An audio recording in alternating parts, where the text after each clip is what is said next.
Hola, ¿cómo están? Esta es otra misión de Que Me Ayudas y hoy vamos a hablar sobre cómo se clasifican los materiales de los que están hechos la mayoría de las cosas que nos rodean en nuestra vida diaria. Así que, vamos a comenzar. Si miras a tu alrededor, te vas a dar cuenta que estás rodeado de distintos tipos de objetos. Cada uno de ellos está fabricado con una sustancia diferente. Por ejemplo, el piso en el que estás parado probablemente esté hecho de baldosas que están hechas de cerámica, mientras que el dispositivo en el que estás viendo este video probablemente esté hecho de una combinación de diferentes plásticos, metales y vidrio. O también la silla en la que estás sentado probablemente tenga componentes hechos de metal o de plástico. A todas estas sustancias que se usan a nivel industrial para fabricar diferentes objetos se les da un nombre. Normalmente se les llama materiales de ingeniería. Y si uno quiere estudiar los distintos materiales para entender cómo se comportan, lo primero que tiene que hacer es clasificarlos, porque a pesar de que sean muchísimos, es posible agruparlos para entenderlos mejor. La manera en la que se agrupan los distintos materiales o en las que se clasifican puede variar. Uno puede, por ejemplo, tomar la composición química de estos o sus propiedades mecánicas o el desempeño que tienen en determinadas condiciones.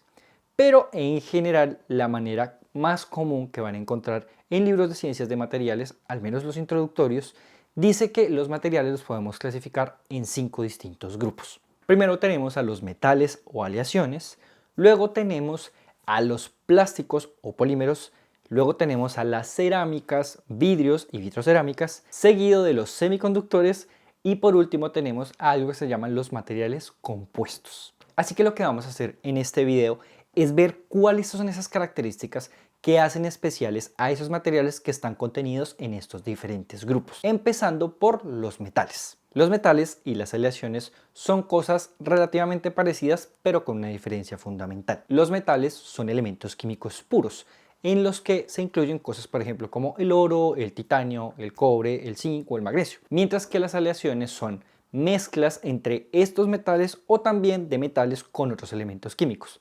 Por ejemplo, tenemos una aleación muy famosa, el bronce, que es una mezcla entre cobre y estaño. O también al acero. El acero no es más que una mezcla entre hierro con una muy pequeña proporción de carbono añadido en su estructura. Entre las características más comunes tanto de aleaciones como de metales tenemos una que es muy importante y es que suelen conducir muy bien la electricidad y también suelen conducir muy bien el calor. También tenemos propiedades como que los metales suelen ser muy buenos resistiendo esfuerzos mecánicos y también suelen ser fácilmente moldeables. Y es por eso que los metales suelen ser los preferidos para la construcción de muchas aplicaciones en las que se necesite o tener una estructura o también estructuras que resistan un impacto mecánico muy fuerte. Otra propiedad importante también es que los metales no suelen usarse en estado puro, sino que suele ser mejor alearlos con otros elementos.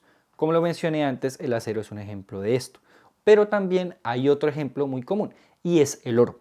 Si por ejemplo tú intentaras hacer joyas directamente con oro, lo que va a suceder es que el oro por sí solo es muy blando. Se deja malear fácilmente, pero es muy blando. Así que lo que suele pasar es que cuando fabricamos joyas con este metal, lo aleamos con un poco de cobre, lo que le da mayor durabilidad y mucha más dureza para poder fabricar estos objetos. Pero la pregunta es, ¿por qué los metales tienen estas propiedades? Es decir, ¿qué hace que puedan ser brillantes, resistentes mecánicamente, que se puedan moldear? Todo eso está directamente relacionado con su estructura atómica. Esto que está aquí sería la representación de cómo se ven las moléculas en un vaso de agua, mientras que aquí sería cómo se verían los átomos distribuidos en un metal. En el caso del agua, lo que vamos a tener es que las moléculas están conformadas por un átomo de oxígeno y 2 de hidrógeno. Estos átomos están unidos por enlaces químicos covalentes. Eso lo que significa es que estos átomos están compartiendo sus electrones igual que estos dos, pero los electrones están de alguna manera confinados en ese espacio. Los electrones no van a salir de ahí. Lo que mantiene unidas a las moléculas son otro tipo de interacciones, unas interacciones eléctricas que son más débiles que los enlaces químicos y se da porque este oxígeno está ligeramente cargado negativamente y este hidrógeno está ligeramente cargado positivamente, así que estas moléculas se van a atraer entre sí. Pero en los metales la cosa es diferente. En los metales tenemos que este núcleo de este átomo, vamos a decir que por ejemplo es de hierro, está unido también a este otro átomo por medio de compartir compartir sus electrones, pero a su vez este átomo está unido a este y este a este y así sucesivamente. Todas estas uniones reciben el nombre de enlace metálico, y la diferencia entre estos enlaces y estos enlaces es que aquí los electrones no están tan confinados entre los átomos, sino que los electrones van a ser capaces de fluir por todos los átomos y a su vez van a ser capaces de fluir por todo el metal. Y esta es la razón por la que muchas veces van a ver en algunos libros que a los metales se les puede describir como átomos que están cargados positivamente inmersos en un mar de electrones negativos. Y esta disposición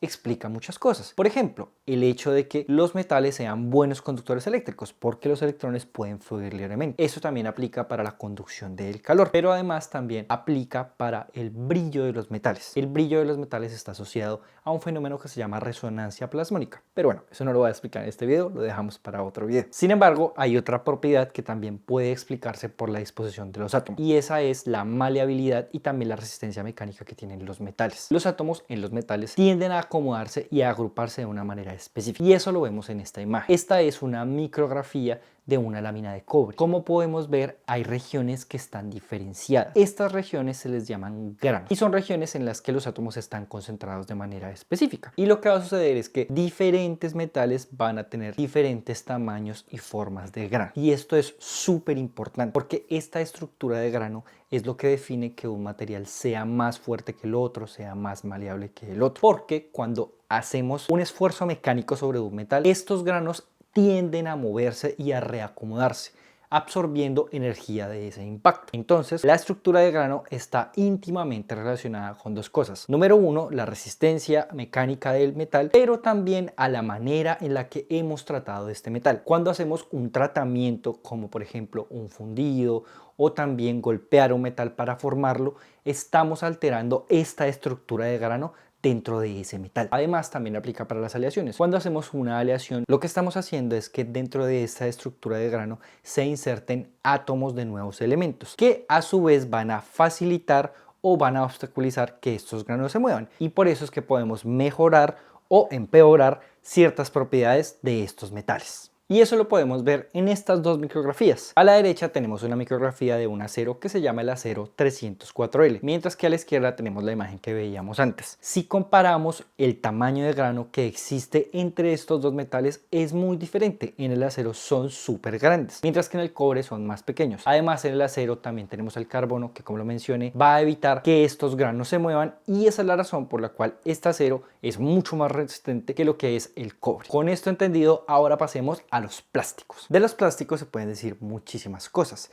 pero la primera es que esos materiales que usualmente conocemos como plásticos, con los que se fabrican muchísimas cosas como bolsas, carcasas para productos electrónicos, ropa, zapatos, en fin, millones de cosas, son materiales que en química los conocemos como polímeros. Un polímero no es más que una molécula muy grande que está hecha de la unión de moléculas más pequeñas, y a esa reacción en la cual tomamos esas moléculas pequeñas y las unimos para formar moléculas muy grandes la llamamos polimerización. Pero para que se hagan una idea, si yo tomo una molécula como esta que se llama L-etileno y uno muchas de estas iguales para formar una gran cadena, voy a formar algo que se llama el polietileno, que es el material más usado para fabricar bolsas. Pero si por ejemplo uso otra molécula como esta que está aquí, que se llama el cloruro de etileno, y uno muchos de ellos, puedo obtener un polímero diferente al anterior que se llama cloruro de polivinilo o PVC, que es ese material que se usa por ejemplo para fabricar los discos de vinilo.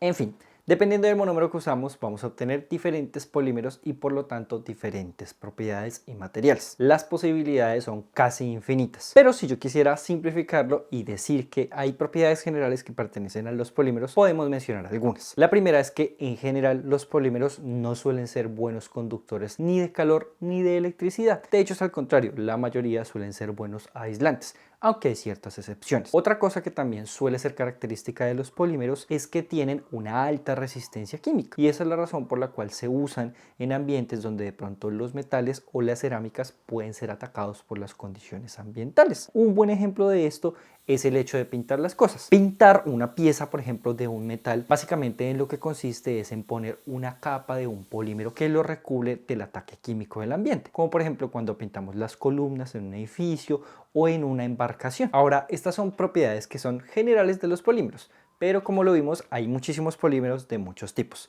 así que A veces lo que se hace es que se les agrupa de acuerdo a ciertas propiedades que ciertos tipos de polímeros van a tener. En este sentido, vamos a tener tres grupos de polímeros. Tenemos polímeros que se llaman polímeros termoestables, polímeros termoplásticos y polímeros elastómeros. Los polímeros termoplásticos son polímeros en los que las cadenas del polímero son largas, pero no están unidas entre ellas con enlaces químicos, sino que están unidas por interacciones intermoleculares débiles. La consecuencia de esto es que en estos plásticos, cuando aplicamos calor, estas interacciones se rompen y por lo tanto esas cadenas tienden a fluir de manera sencilla. Y la consecuencia de esto a su vez es que sea fácil moldear estos plásticos cuando les aplicamos calor. Por otro lado, los polímeros termoestables son polímeros en los que las cadenas que los forman están unidas entre sí por enlaces químicos o están entrecruzadas, o en término en inglés que se usa es que tienen un cross-linking. La consecuencia de esto es que estos polímeros son capaces de aguantar temperaturas mucho más altas, porque estas uniones entre las cadenas son más difíciles de romper. Además, los polímeros termoestables también suelen asociarse con una mayor resistencia mecánica. Esto es porque, dado que tenemos las cadenas unidas por enlaces químicos, cuando aplicamos una fuerza sobre estos polímeros, las cadenas van a vibrar en vez de deslizarse entre sí. Y estas diferencias moleculares entre los polímeros termoestables y los termoplásticos hacen que también tengamos que usar diferentes métodos para fabricar cosas con ellos. Entonces, lo que suele pasar es que los polímeros termoplásticos usan métodos en los que el calor está involucrado, como el termoformado o como el soplado. Mientras que en el caso de los polímeros termoestables, lo que se suele hacer es que se tiene un molde en el que se vierten los monómeros y allí mismo se realiza la polimerización para obtener la pieza final. Un ejemplo de esto son las cosas que se hacen con resina epóxica. Si lo notan en muchos de los videos que se presentan sobre este tipo de polimerización, lo que vemos es que se mezclan en un molde los monómeros y allí se lleva a cabo la polimerización de la pieza final. Esta tabla que tienen aquí es un buen resumen de las diferencias entre estos dos tipos de polímeros. Aquí aparecen algunas de las cosas que ya mencioné, pero también vemos que, por ejemplo, los tiempos de procesado en los termoplásticos suelen ser más cortos que en los polímeros termoestables, o también, por ejemplo, los termoplásticos suelen ser más fáciles de pegar o soldar entre ellos que los termoestables, y también tenemos que los termoplásticos en general son más fáciles de reciclar que los polímeros termoestables. ¿Y qué pasa con los elastómeros? Bueno, los elastómeros son materiales que una vez les hemos aplicado una fuerza y esta fuerza para, recuperan la forma que tenían inicialmente. Y lo que sucede en estos polímeros es que las cadenas están unidas por fuerzas intermoleculares que se pueden restablecer fácilmente una vez se han roto. Ejemplos de elastómeros hay muchos, iniciando con el látex, un polímero natural.